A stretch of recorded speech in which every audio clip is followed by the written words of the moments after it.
So today, our topic of discussion is occupational exposure to blood and body fluids, and needle-stick injury remains among the most common hazard among healthcare workers. So I will focus more on needle-stick injury, hence I may use both occupational exposure to body and body fluids and needle-stick injury terms interchangeably. So awareness of needle-stick injury started in early 80s after the identification of HIV. And since then, a lot of work has been done to reduce it in workplaces, but still it is an ongoing process. I would like to do something. Let's see if I can do it. If you excuse me. Yes, I think I can.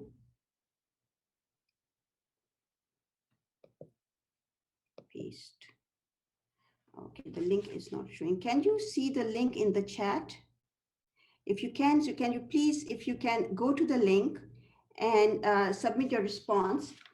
I would like to, before I start my presentation, I would like to see that I would like to see this poll, and I want to see that how many of you ever had an NSI or any occupational exposure to blood or body fluids at least once in your life.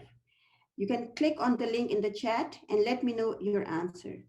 In the meantime, I will wait for others to join if somebody else has to join. And if you cannot see the link, you can also type the link. If it's not clickable, you can type the link. I'll give you, let's say, a couple of minutes to see if you can go and click on that.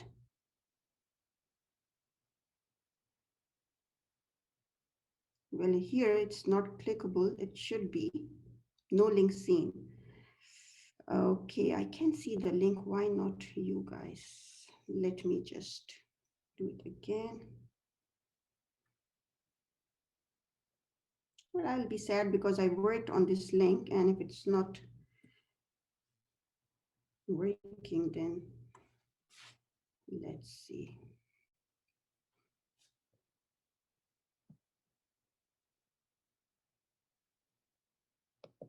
Give me a few more seconds. Maybe I can. Oh, there you go. So I hope you can click on the link and then just submit your response.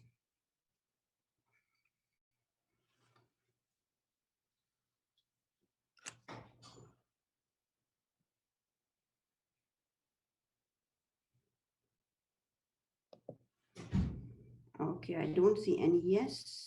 I will wait. One yes.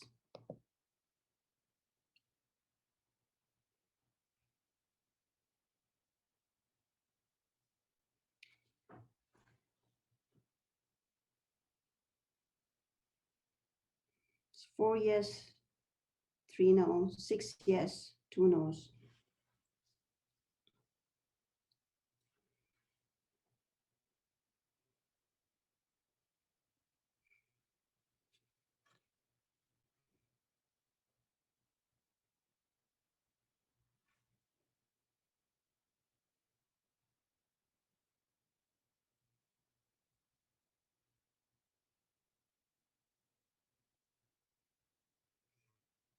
I will just wait for 1 more minute because I see there are 71 participants and we have 9 yes and 6 no's.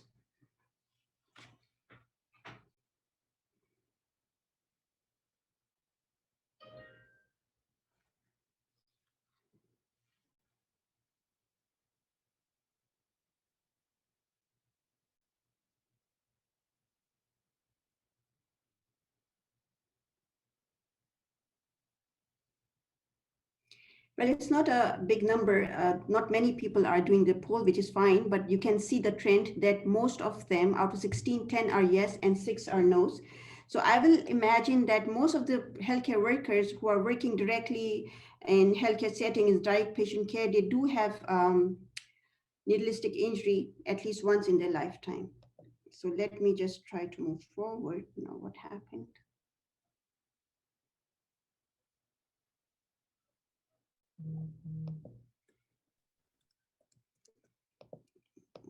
Okay.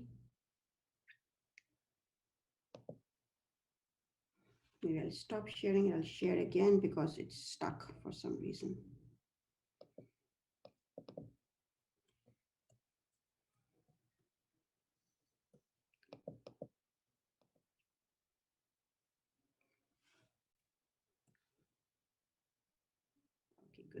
Now it will work again. I'm very sorry. I didn't imagine that it will be like that. So I'll start with my next slide. This picture shows the occurrence of sharp injuries around the world. And as you can see, this is a global problem and it's not only confined to one country. Now, CDC estimates that there were 385,000 sharp injuries occurs in the healthcare worker in USA and 3.8 million in healthcare workers in China. 70% of nurses experiences needlistic injury in 1 year in South Korea. And sharp injuries in 1 year around the world resulted in 16,000 cases of hepatitis C virus infection, 66,000 of hepatitis B infection, and 1,000 HIV infections.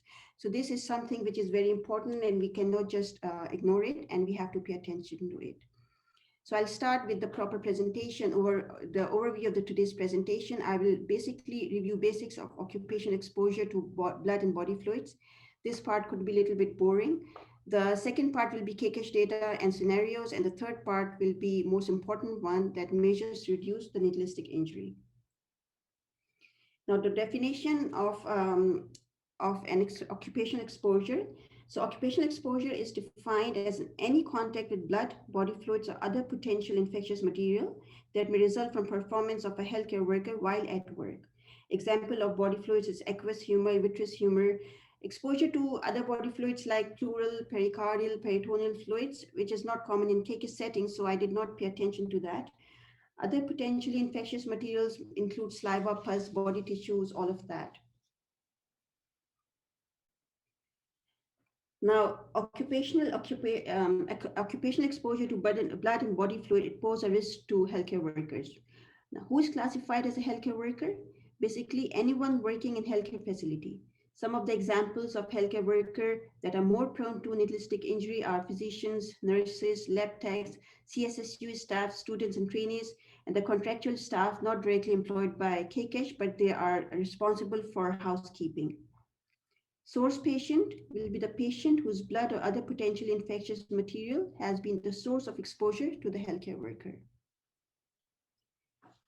Now, infectious disease resulting from occupational exposure, there's a big list. Basically, any blood-borne pathogen can be transmitted by needlistic injury or blood exposure and can result in all of these diseases, which, thank God, is not that common.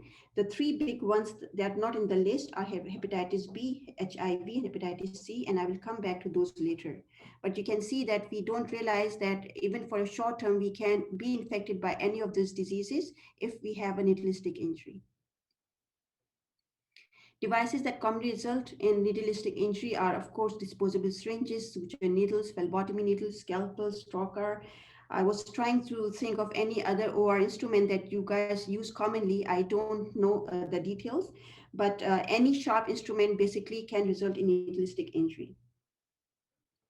When does it usually occur? Usually, it is estimated that it occurs between and during use, after use and before disposal, and during and after disposal. Now, this is the data from Occupational Safety and Health Agencies. It shows that with hollow bore needles, the highest rate of needlistic injury is during use, which is 52%, which makes sense. Some of the examples are accessing IV line, during transfer process of specimens or equipment, collision with sharp or workers, and insertion and removal of needles or suture. This is followed by during or after disposal, which is 22%.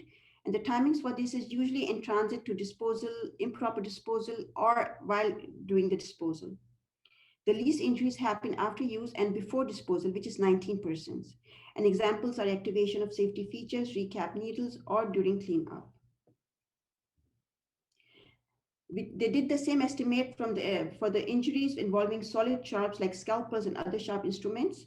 The trend is the same. During use is the highest, which is 70%. During and after disposal is 3%, and which is the least actually. And after use and before disposal is 15%.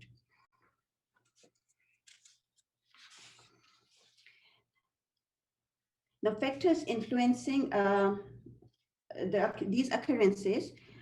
So the equipment design is very important, nature of the procedure, condition of work, staff experience, recapping, and disposal process. All of these has been mentioned as factors that influence these occurrences. Factors that affect the transmission of infection. It is dependent on many factors. Some of them are mechanism of exposure, depth of injury, size and type of needle, amount of blood, source status, and amount of infectious organism which is present in the blood. So the most common injury that can break the skin and result in exposure to blood or body fluids is the percutaneous injury. The examples of the percutaneous injuries are needle stick injuries, other sharps, and also bite that break the skin. The second type of exposure is mucous membrane contact. For example, sprays or splash to eyes, mouth, or nose. Skin contact, either contact with non-intact skin or prolonged contact with intact skin, can be a source of transmission of infections as well. Last one, which is rare in our setting, is bite injury, which is resulting in contact with the blood. Percutaneous injury is the most common type, so I will talk about it a little bit more. So as I mentioned, percutaneous injury can result from contact with contaminated needles or instruments that can penetrate or abrade the skin.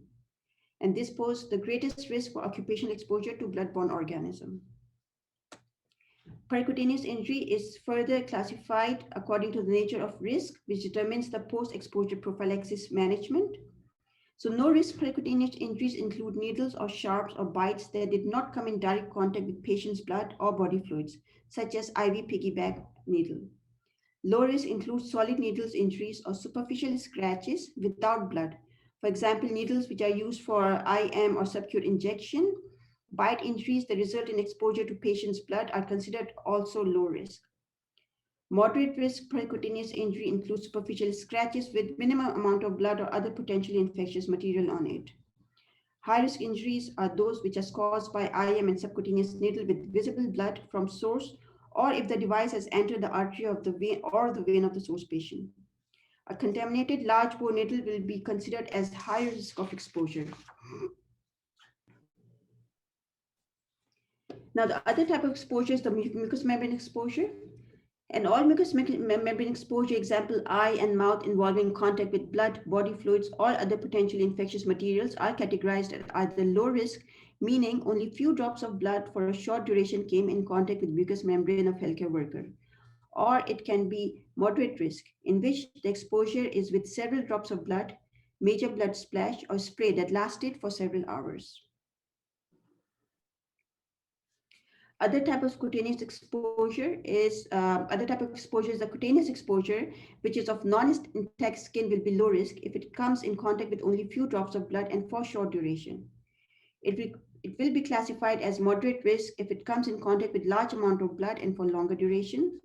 For intact skin, the exposure usually considered low risk that has to be for at least more than 10 minutes. Now, other types of body fluids, like contact with other body fluids, tears, sweat, urine, feces, unless they have visibly bloody, does not require any investigation, any follow-up or treatment for blood-borne pathogen transmission. Well, I apologize for this lengthy information. Hope you guys are still with me. Now, the interesting part is coming up. For EH, actually, it is mandatory to know all the above info for proper management after a needle stick injury. So the most common infectious disease resulting in transmission. So practically most common infections that can result from occupational exposure to blood and body fluid are these three big ones: HIV, Hep B, and Hep C. And these are most worrisome ones because they're chronic and can result in organ damage or cancers later on, and the treatment options are very limited for these. The risk of transmission with HIV is 0.3%, which means that 1 in 30 person who got exposure to a needle stick can get infected after exposure. For hepatitis B, it's 6 to 30%, which means that 1 in 3 to 15 people can get infected after exposure. And HIV is 1.8%, which means that 1 in 6 people can get infected after exposure. I will now talk about the important points of EH policy for exposure to blood and body fluids in regards to the steps that should be taken once needle stick injury happens. Now, how to manage needle stick injury? The immediate measures. The first thing is that don't panic. Please stop whatever you are doing and pay attention to the injury. Don't try to finish the procedure you're performing. Just hand it over as soon as possible and take care of the injury. Clean wound immediately with soap and water. There is no need to squeeze the wound. With mucous membrane like splash in the eyes, flush the area thoroughly with water. Notify your supervisor. Immediately visit EH or ER if it happens after hours. We have established this rule with the Infection Prevention Control Committee that all NSIs should be reported to EH within 1 hour of the injury. And thanks to your cooperation, we are successful in achieving that target. Bring the source patient assessment form with you, as you know that all the management is heavily dependent on the assessment of the source patient, and file incidents report. This is also a very crucial step. It helps us learn that what can be done in the future to avoid needleistic injury based on your experience. After that, you have to come to EH. Uh, your supervisor should ask you to come to EH as soon as the first step is done. Here, you will fill employee assessment form. EH will evaluate the exposure type for further management. We will order labs depending on the nature of the exposure and history of source patient. We will request you to proceed to lab for the necessary blood test. Following other labs which are ordered typically HIV, Hep B, Hep C, and syphilis. In case of cutaneous or mucosal exposure to non-bloody body fluids, we only order hepatitis B and hepatitis C.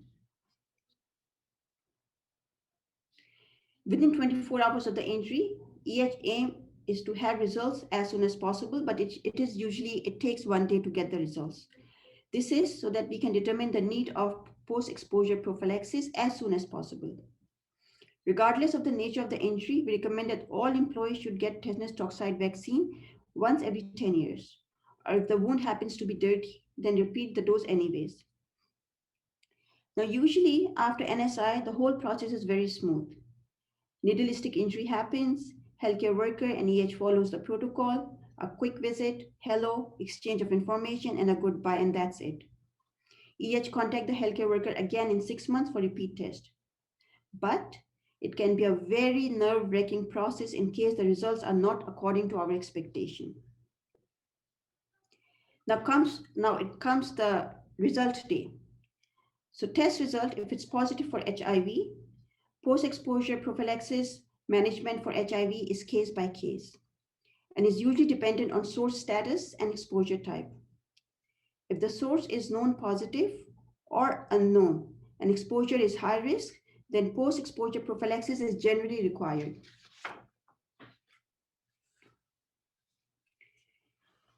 If post-exposure prophylaxis is started, it should be initiated within 2 hours of exposure ideally and maximum of 72 hours.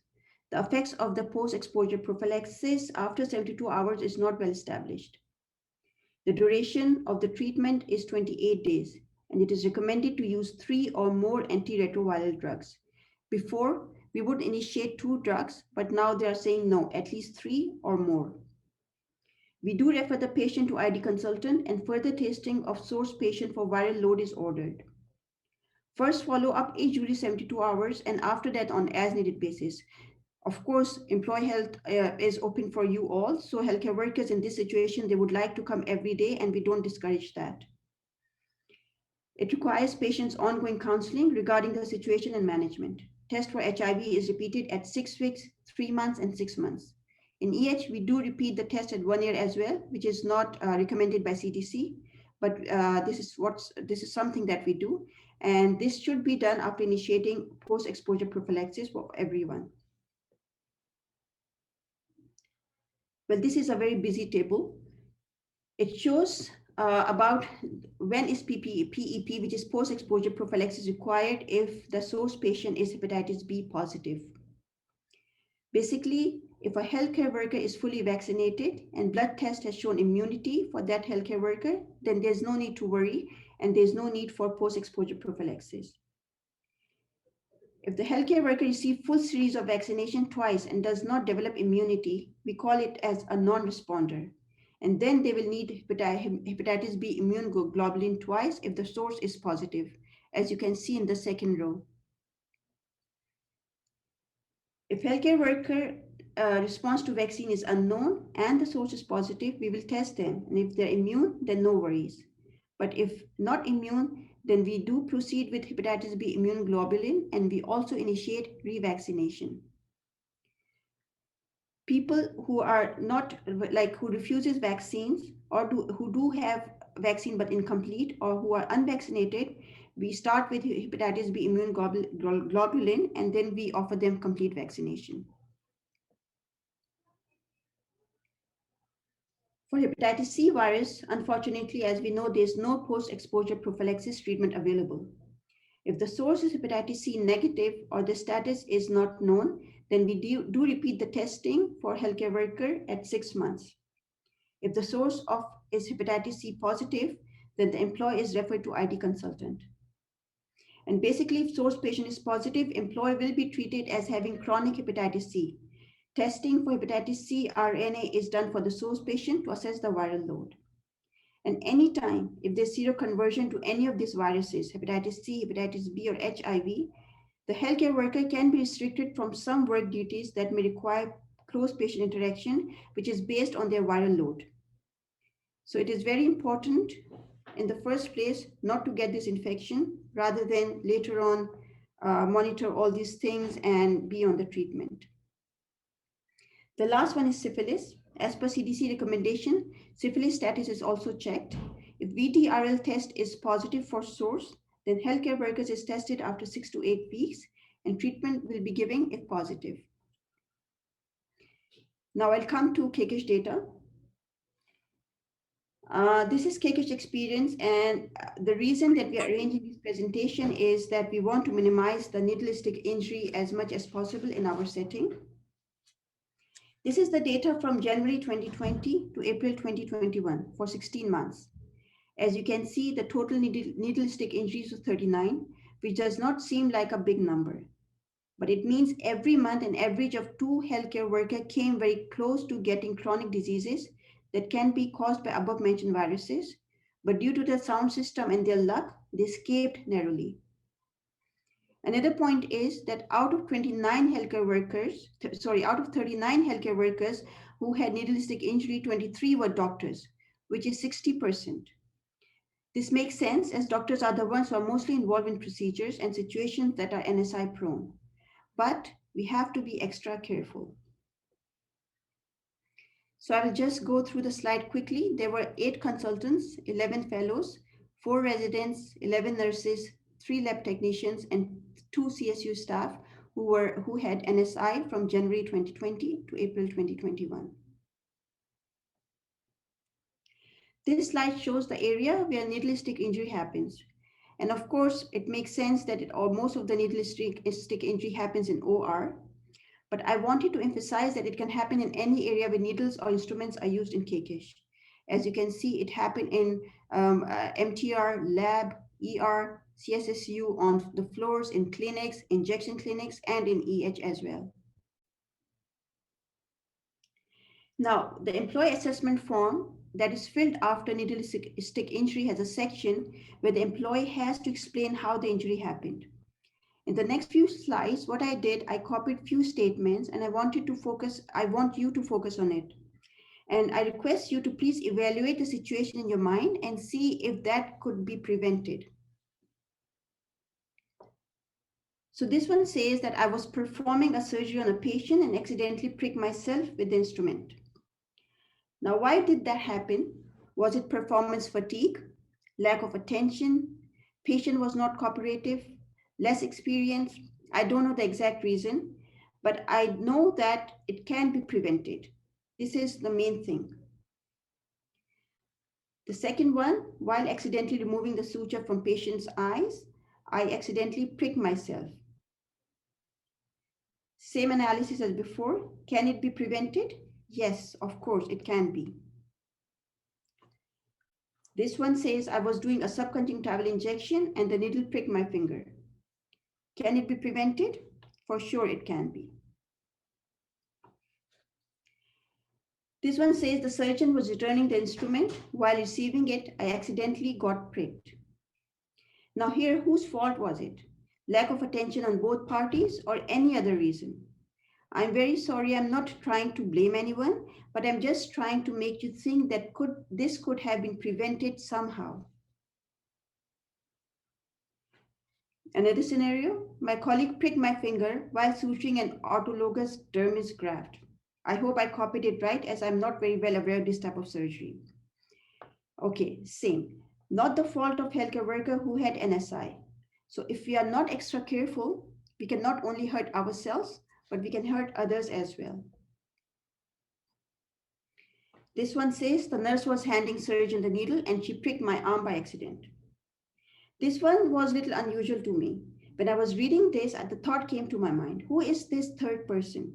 Is it an observer, helper? Was he actually needed in this situation? I don't know the details, but God forbid if the person had acquired any infection after this, there will be two more persons who might be carrying the guilt of the whole accident. Now, this one says after extracting the blood from a patient, I accidentally splashed the blood on my eyes. This one was the only mucosal exposure injury that I could find in Kekesh. The rest of the injuries I went through, they were all needle stick injuries. Now it's a storytelling time. I'm going to tell you a story. So we had two healthcare workers in Kekesh that were exposed to HIV patients. For the sake of confidentiality, I have tried to change the gender in the situation a little bit. So Mr. X was working in OR and had a needle stick injury, as the patient was uncooperative and he was pricked by his colleague. It was a very routine scenario. He came to EH, blood was drawn. EH got the result and the source patient was positive. Now, this patient did not inform the doctor in pre-hospital visit at the time of pre-surgery clearance that he is HIV positive. He somehow hid this important piece of information from us. It was a big shock for the employee and as well as the employee health department. Now, the next step was to start post-exposure prophylaxis within 2 hours. We tried to get hold of medicines through Kekesh pharmacy, private pharmacy, personal contacts, whatnot. Every single department was involved in this, worked hard to get the post-exposure prophylaxis. Now, MOH has a policy that HIV medications are only available by request, and this is a time-consuming process. Eventually, just before the completion of 72 hours, Mr. X got the first dose of post-exposure prophylaxis. Now, we can imagine the psychological trauma of the news that the source patient is positive, the initiation of hardcore medications for a month, the burden of side effects, and the stigma at work and in personal life.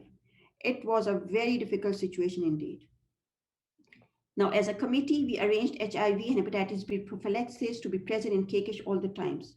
Although they're expensive and they have a very short expiry dates, but the committee decided that it is worth it. And just after 2 months, the second exposure happened. The source was both known HIV and hepatitis B positive, and Mr. Y got the NSI.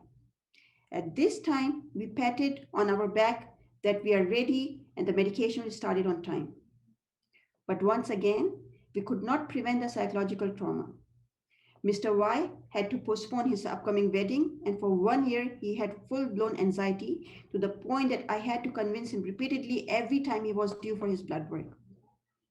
Well, thank God, both of our employees are well and completely healthy. Now I will go to discuss what happens after exposure to NSI. Now, if the source is positive, it can result in risk of acquiring infectious disease. It can cause big time psychological trauma and months of anxiety, fear of outcome, the burden of prophylaxis medication use and the side effects, and it can also result in job discrimination and lack of empathy from colleagues. And we have witnessed all this in both our employees. One of them also faced hard time with his colleagues and he had to stop interacting them for some time. Now, this is the paper that I found interesting. It also confirms that psychiatric illnesses can result from needle stick injury with a severity similar to any other psychiatric trauma. Swift delivery of test results may reduce the duration of depression associated with NSI, but it is very difficult to prevent anxiety and depression in such healthcare workers. This is the important topic now, how to avoid needle stick injury. I will briefly discuss what we already know and how can we improve further. These are the few things that are mentioned by experts. Recommended guidelines are very important. Improve equipment design, elimination of unnecessary exposure, engineering control, work practice control, effective disposal system, employee training, PPE, safe recapping procedures where necessary, and surveillance program. This is the alert sign we use in KKISH. If I was giving this presentation in person, I would have asked you that how many of you are aware of this sign? It talks about all the important things: how to manage needles, how not to recap the needles, how to use the sharp containers, PPE, and most important, hepatitis B vaccine. I hope that all of you are aware of this sign and you have this in your work area. Do you know that in EH we have a hepatitis B vaccine policy? At the time of pre-employment, employee health makes sure that all the employees have immunity to hepatitis B. Otherwise, we vaccinate them. If you are an old employee, like you joined KKH before the advent of Track Care 2014 and before, and you're not sure about immunity, come to EH and we will test it for you.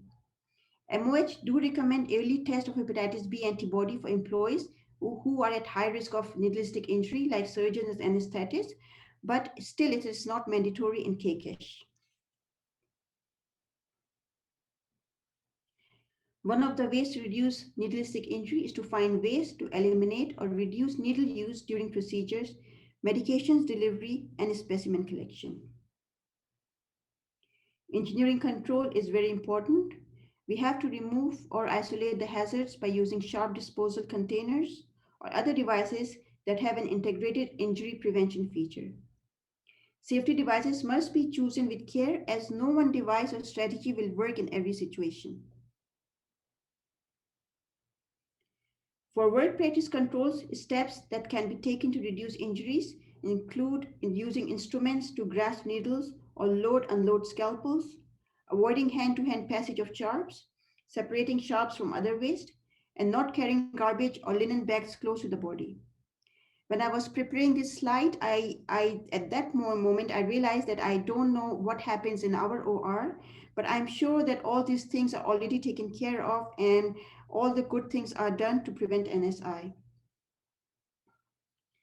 Now, personal protective equipment, we know the importance of it. It is very important, but this should not be used this should only be used as a last control and only when it's appropriate. This is not the main one to prevent NSI. Few other things to review is to please cover your open skin area or lesion with dry dressing while you are at work. Hand hygiene is very important. We are already doing a good job at it. But if you're not, please be careful and make sure that you follow the 5 moments of hand hygiene. Please protect your eyes, nose, and mouth if splashes with blood or body fluids is anticipated during the procedure. We have a surveillance program for needlistic injury and occupational exposure to blood and body fluids and KKISH, which involves collection of data on regular basis and monthly presentation of data according to which steps are taken by committee to reduce the needlistic injuries. And this presentation is a step to meet the goals to reduce NSI. So, and last but not the least, the take-home message: be mentally prepared to avoid NSI while performing or assisting a procedure. Be mindful of your own situation and your own surrounding. Don't hurry, take your time. Stay calm and focus on improving your own style to prevent injuries. And please follow the protocols. I truly hope to see a reduction in NSI in the upcoming months. These are the references that I use for my presentation. Thank you very much, and I will take questions now.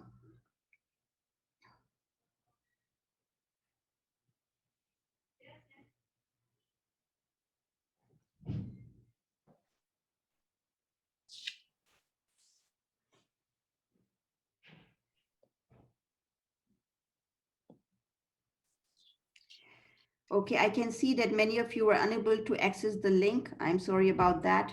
The main thing was to see that most of you are people who filled the form. Were they more prone, like, did they get the NSI or not? So my aim was fulfill that, yes, majority of the people who filled the form, they got the NSI.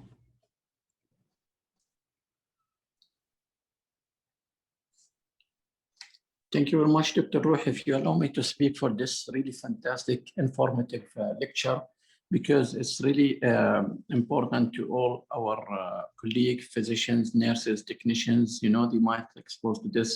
I hope everybody got the information now, and please, if you get any stick injury, don't hesitate immediately. You should proceed to EH.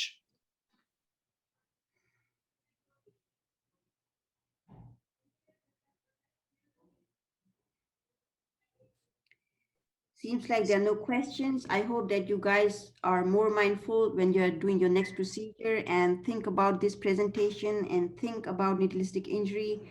Think about 2 of our employees who were exposed to HIV and hepatitis B, and do your best not to get one for yourself or to give one to anyone else. Thank you very much. I will finish now.